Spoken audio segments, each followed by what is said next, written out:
What is up, everybody? Brian here with another episode of Fishing Control. We are out on Tybee Island today. I did not waste much time with flashy intros or any of that stuff today.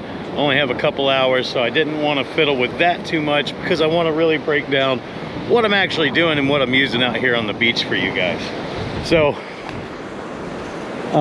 today, these are the 4 rods I'm using. It changes up sometimes. I've got a whole bunch of rods, not really a bunch, but a few extras. I like my pin reels, but I don't like to spend too much on the pin reels. I like the Pursuits and the Fierces, things like that. I have found that upgrading to those level of reels has made my reels last a really long time, rather than using like the Walmart Shakespeare's and all that stuff.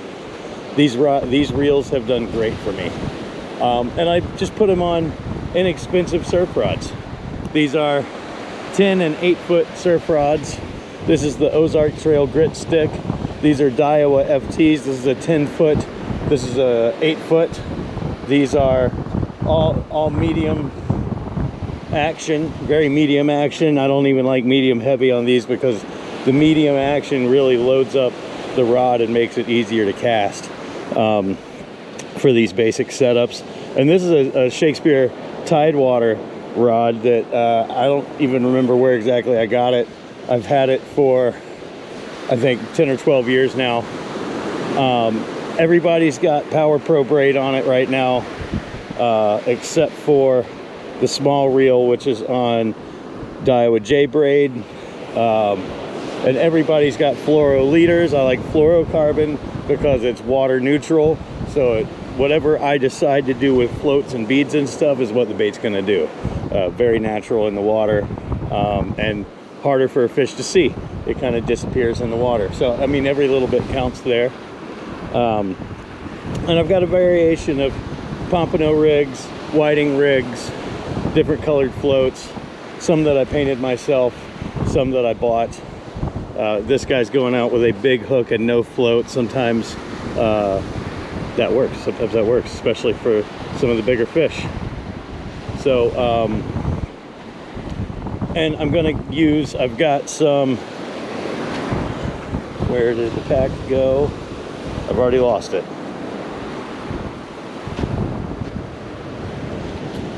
Perfect.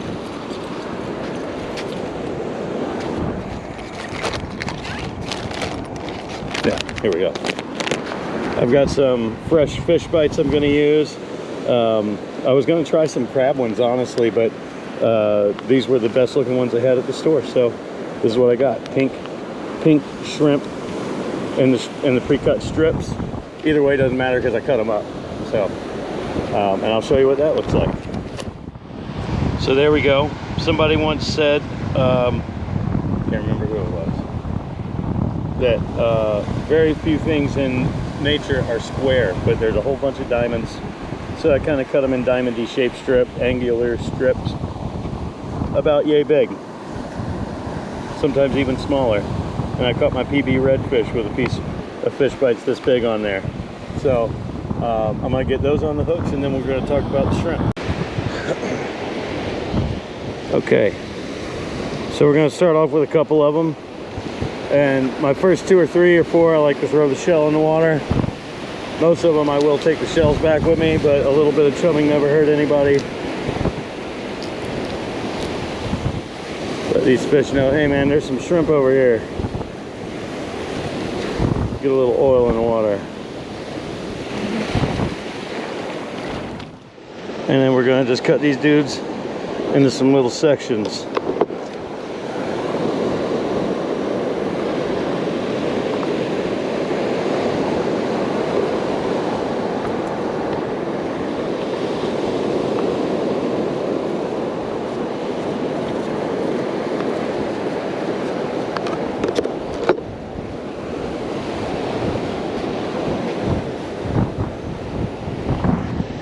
About like that. And then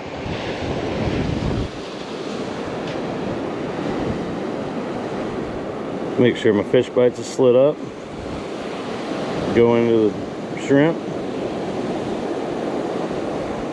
and loop it through.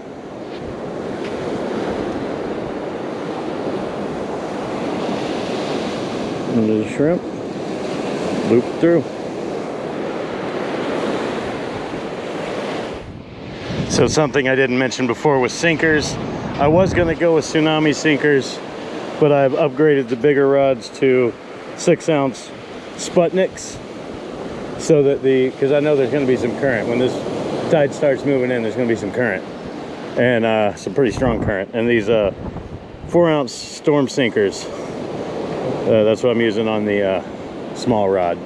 That's what I usually use, but I'm trying to put some baits a little farther out, and that current rips pretty hard out there. So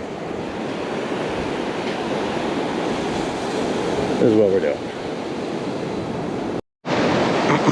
All right, so we're putting out the big rod first. Bro, yes, sir. I watched the videos. Oh, thanks, man.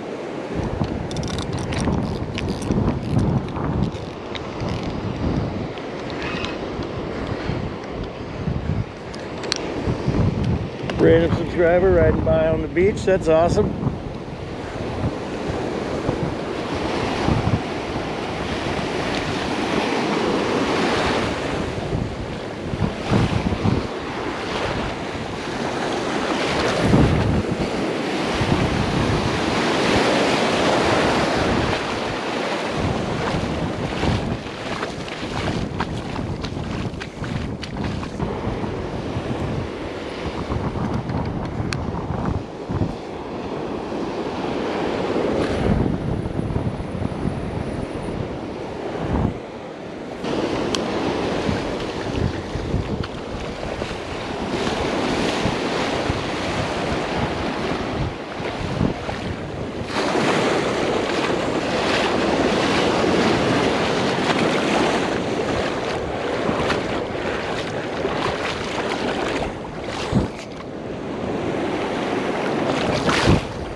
Okay, so the way I picked this spot is because of how the water pushes out harder here.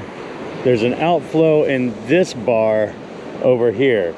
Usually the next outflow is near but not in front of that, so you can kind of pinpoint where there's fewer breaking waves right here.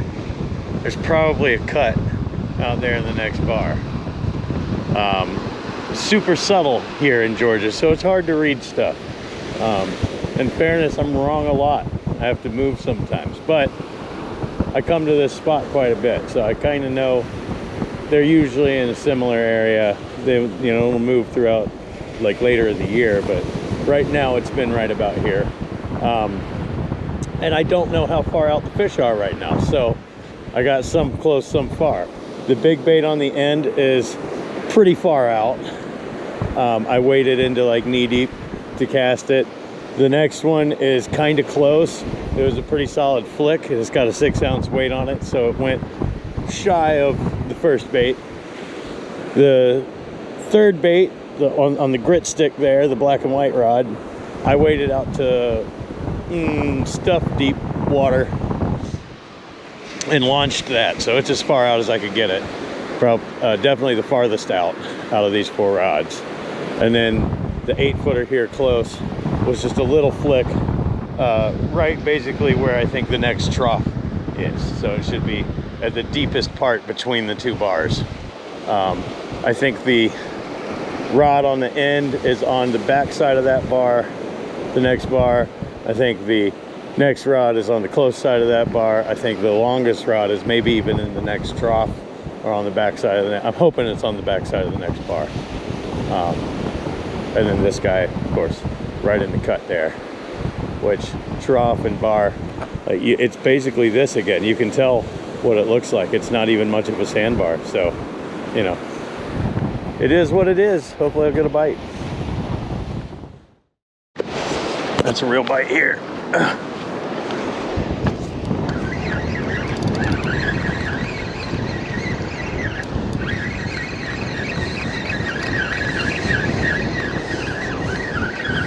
I don't know if I got him or not, but we're gonna find out.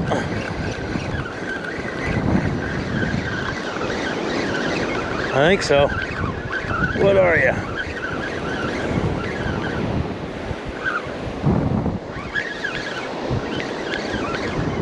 Dang it. The least thing I wanted to see.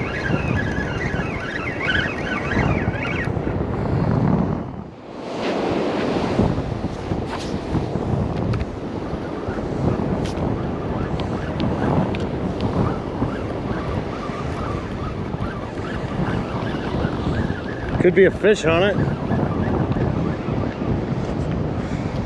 I think there is a fish on it, just not anything I wanted. These are always fun.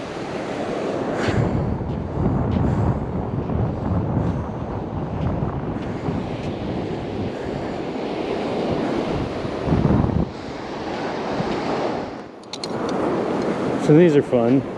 They have really sharp beaks. You don't want to get your finger in there. Yet another creature that it is a good thing we carry hook remover tools with us. Boom.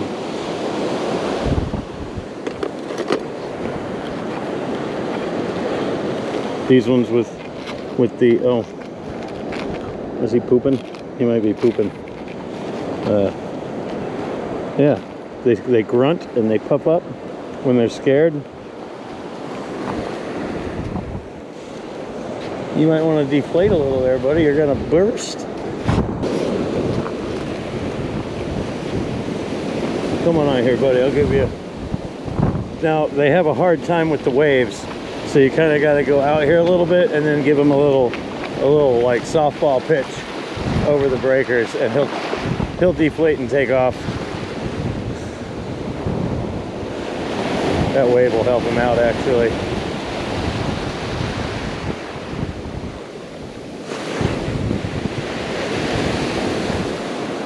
Make sure I don't see him struggling washed up on the beach or anything.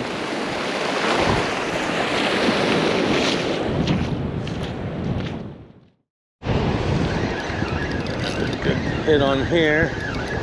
We'll see if I still got him.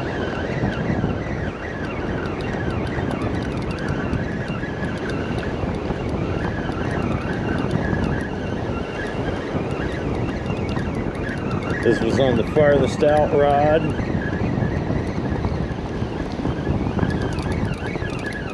Yep, I got him. I think I got this line too.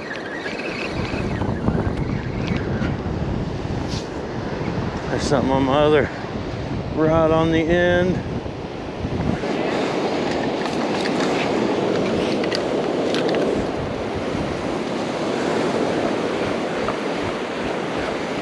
Pretty sure there's a fish on this one too.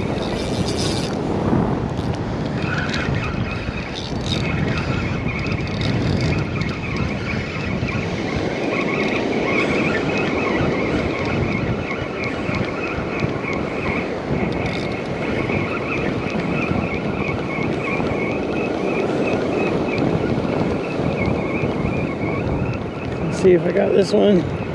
I think so. School of whiting finally moving in.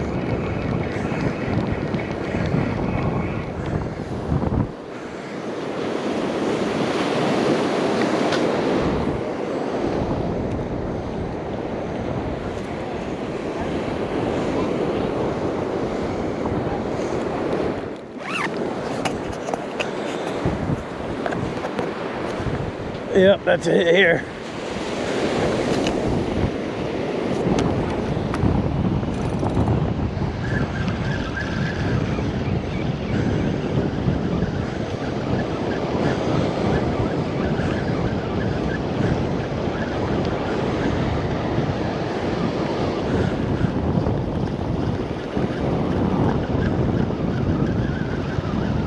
I feel you. Gotta be another whiting.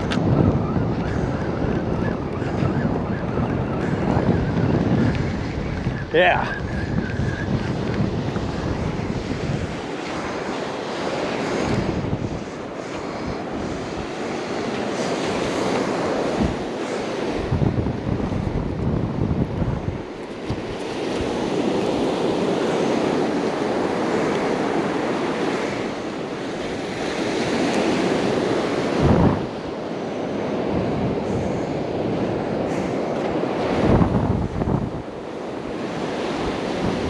I think we're gonna let this one go.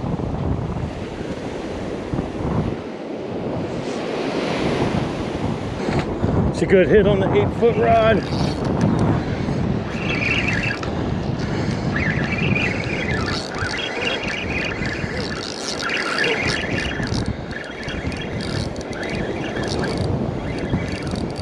I got you, whatever you are. Is that the whiting of the day? That is a stud whiting. Nice.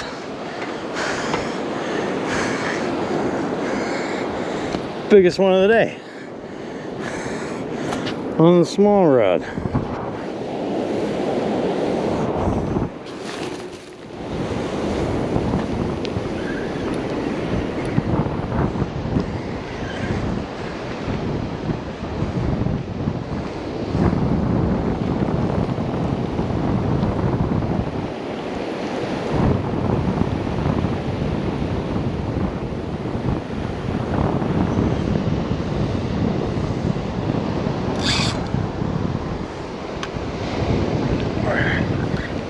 Get it? Yeah, fucking did. Pretty sure there's another one on here. Am I recording? Good.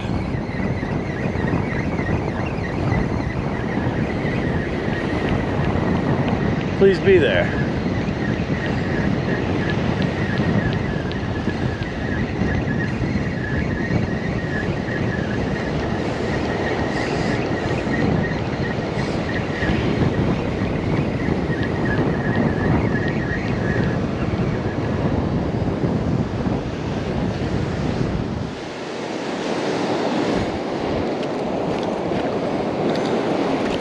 What a great way to wrap it up.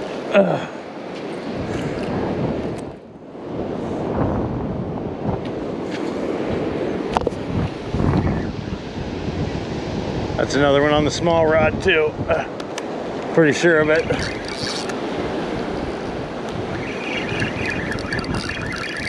If this one's any better, we'll keep it.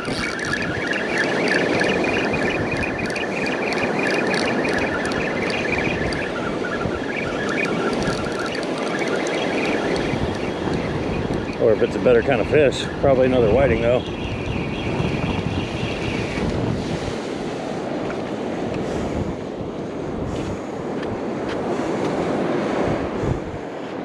Another small one. We'll let him go. We got plenty. 3 pieces of fish for each for me and the wife, and then we'll split a steak with it or something.